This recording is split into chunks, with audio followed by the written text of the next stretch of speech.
আমি ধর্মঘট বালিকা উচ্চ বিদ্যালয়ে পড়াশোনা করি। একজন এসএসসি শিক্ষার্থী। আমার অ্যাডমিট চলে আসছে, কিন্তু আমাকে অ্যাডমিটটা দেওয়া হয়নি, আমার পরীক্ষা দিতে দিবে না।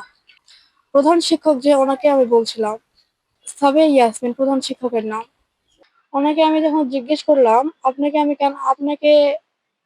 আপনি কেন পরীক্ষা দিতে দিবেন না?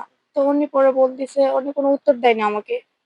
কেন দিতে দিবেন না এটা উত্তর দেয়নি। আমি কেন কারণটা তো আপনি বলবেন, আমাকে কেন আপনি পরীক্ষা দিতে দিবেন না? তারপরে উনি কোনো উত্তর দেয়নি।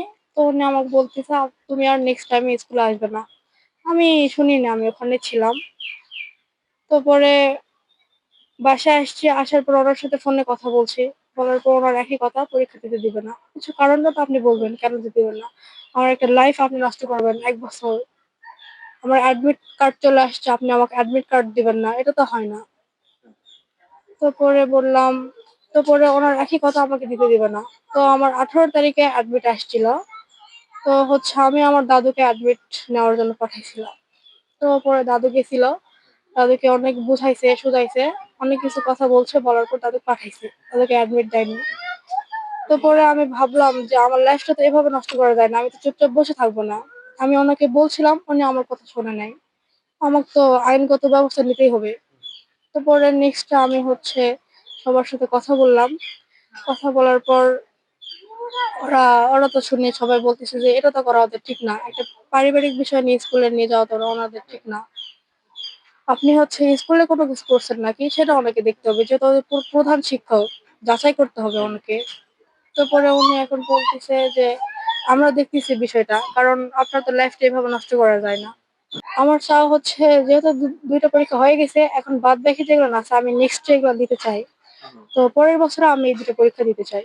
এই যে আমার ছেলে এবং বউ অভাব তারা ঢাকাতে থাকে। ওখান থেকে মনে করেন 2 পয়সা যদি পাঠায়ও তাতে কিচ্ছু হয় না। এই যে আমি এক গরিব মানুষ, মানে হার্টের রোগী।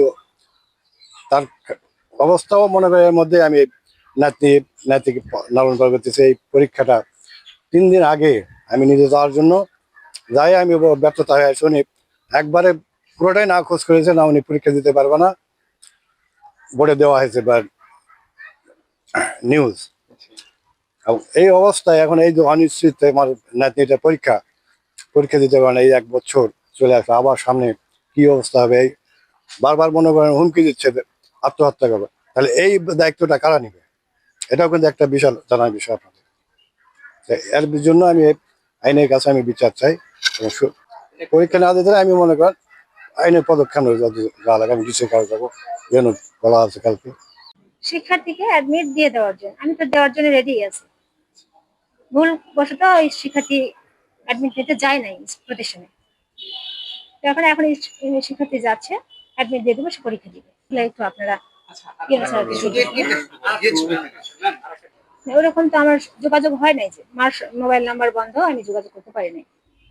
শিক্ষার্থীর হাতে যোগাযোগ দিয়েছি। না, আমি তো স্টুডেন্টের পরীক্ষা না হোক এটা আমি কখনোই চাইনি। এখানে যে আজকেও আসছি আমি অফ ডেতে, ওর অ্যাডমিটটা যেন ওর হাতে পাই, এই উদ্দেশ্যেই আসছি। বলতে পারে, কিন্তু আমার জানার বাইরে।